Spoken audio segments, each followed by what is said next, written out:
technology to allow every developer to realize their full vision. Where are the games at? Where are the games? Where are the games? It's dry. Where are the games? I kind of keep waiting for them to do their thing. I don't see anything. These are easily the most pointless upgrades I've ever experienced. What is the point of buying a console if you can just make a PC? If you're gonna have everything on PC, why not just buy a PC and abandon the console? Where are the games? Where are the deadlines? Where are the projects? Where are the teases? Like, it feels weird that it's like, Why buy consoles? Now comes the fun part. We get to see how the development community takes advantage of that feature set.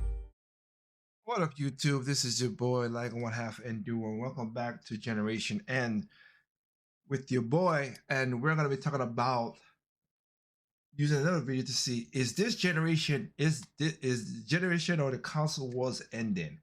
I had a video about console wars and the weakness of all console wars on my channel. You go check it out, because again, every console has this weakness. It's called preference. But I think we're losing the battle on a lot of things. So let's just get into the video. This one's gonna be one of the short ones. It's not a long video, but let's get into it.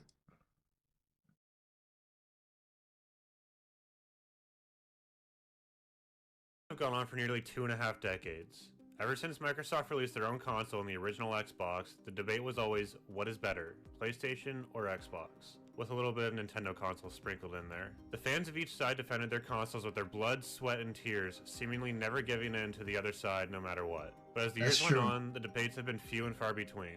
Everyone is comfortable with their favorite consoles, and with the inclusion of crossplay for almost every online game, there seems to be no reason for arguments over the superior console. But how did we get to where we are today, and what is the current state of the console wars? Well, that is what we're going to be exploring in this video.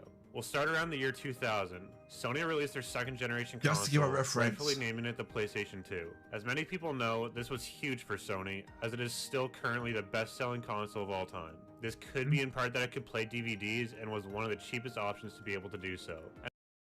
That was their gimmick to get it in. That's why I was loving the gamers. Like, oh, the Sony didn't have no gimmick. Yes, it did. Stop it. Stop it.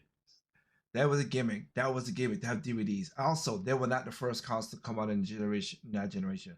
It was a Dreamcast. And then PlayStation 2 came, and yeah, it literally kicked the Dreamcast to the curb.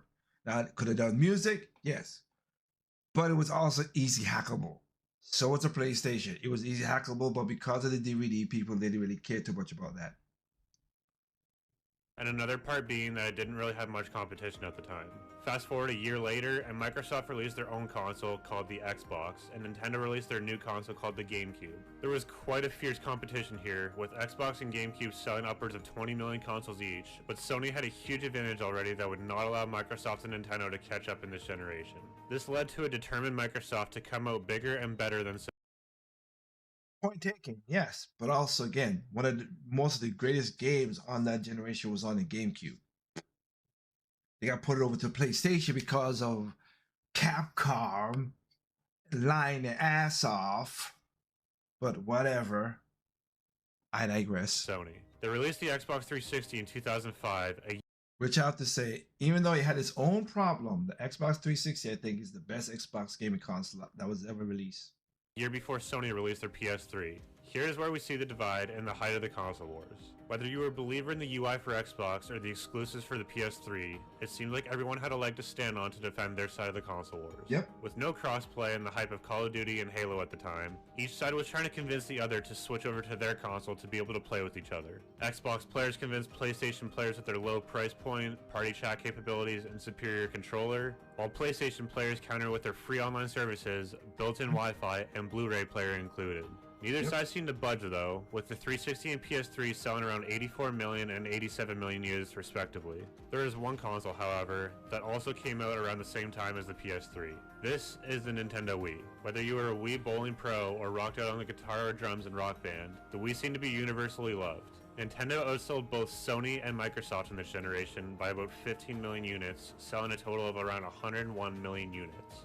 Although Nintendo had major success in outselling the PlayStation and Xbox, their spot at the top didn't carry into the next generation of consoles. The Wii U flopped and only sold a fraction of what the Wii did. Meanwhile, with the gap closing between the sales of Microsoft and Sony's consoles, their next generation had to be a hit to take over the market. Introducing the Xbox One and the PS4 in November of 2013, both rivaling consoles were finally released at the same time. Each console was revealed at E3, where the Microsoft boss at the time had a poor presentation of the Xbox One, and listed a bunch of features that rubbed people the wrong way, like forcing the Kinect and having more focus on online services rather than games. The PS4 looked like a flawless gem after that presentation, outdoing the Xbox with... Again, let's not time hole. Domatric, yes, he did a horrible job on that. No efforts about that. But the PlayStation did the exact same thing as the Xbox One at the time. The only thing is they didn't announce it. They did the exact same thing, had the exact same problems as the Xbox One, but they just didn't probably show it and announce. So in many cases, Domatric, I'm happy that you kind of like told the truth up front. It's not a lie like the PlayStation, but it was one of those secrets you should have just hold. I'm more of a I rather just tell the truth and get it over with person, but I get you. With more processing power, lower price tag, and exclusive games. This really reflected in the sales, with the PS4 selling over twice as many units as the Xbox One did.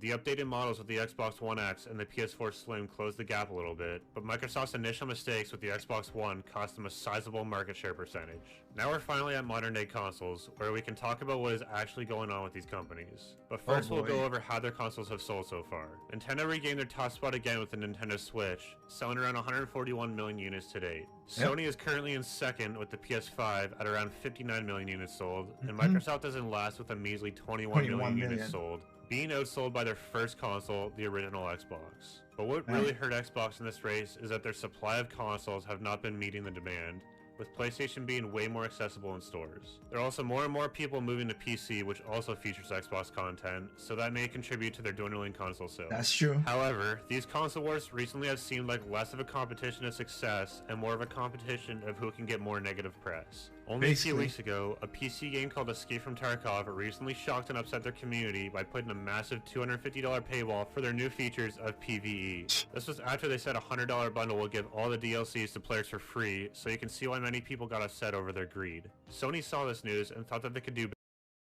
Wow, what a waste. The poor children. better. They released a game called Helldivers 2 back in February, which was one of the most successful games in recent memory.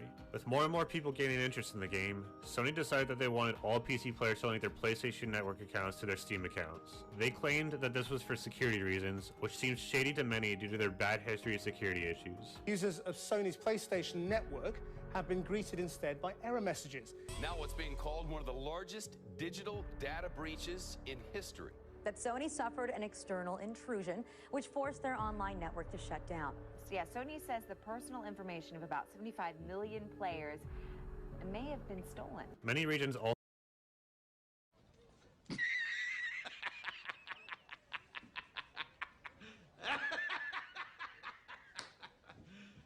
You serious? also don't have PlayStation Network access, which would make the game inaccessible to a large group of players that purchased the game. The game got over 200,000 negative reviews seemingly overnight, which led to an apology from the developer's CEO and had Sony revoke the update that would require the account linking. Seeing all the press that Sony was getting, Microsoft now wanted to get some attention of their own. They followed the Helldivers news very shortly after with the news that they will be shutting down 4 game studios. And that means that Xbox has now closed more studios than its released games this year. What? What the fuck? That is an embarrassing statistic. They are more likely to close a studio than they are to release a game at the moment. Among these studios was Tango Gameworks, which was behind Hi-Fi Rush, one of the most positively reviewed games made by Xbox in several years. Obviously, this left a sour taste in a lot of gamers' mouths. Why would they shut down a studio that made such a great game recently? The reasoning was listed in this Bloomberg article. It says that executives felt stretched too thin trying to manage every team. The studios had just released games and needed to staff up to be able to start work on new ones, and more cuts will occur at an individual level with staff offered severance packages within Bethesda proper. They also mentioned that leaders across these studios felt understaffed and decided to close down these studios to free up resources elsewhere. One day after Motherfucker. That don't even make no goddamn sense.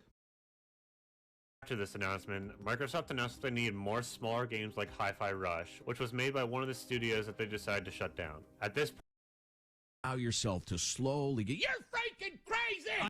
point, I personally have no idea if these gaming giants really know what they're doing anymore. Instead of fighting to be the best in the business, they seem to be fighting to dig the deepest hole of their graves. And I didn't even mention all the layoffs that both Sony and Microsoft announced somewhat recently. As for Nintendo, the only recent thing I've found for them recently is the new Paper Mario drama where everyone's pre-orders had been getting cancelled for unknown reasons. Other than that, everyone seems to be just anticipating when their next console will get released. Overall, I believe that consoles appear to be declining fast, and I think that most people should be transitioning to PC whenever they get the chance to.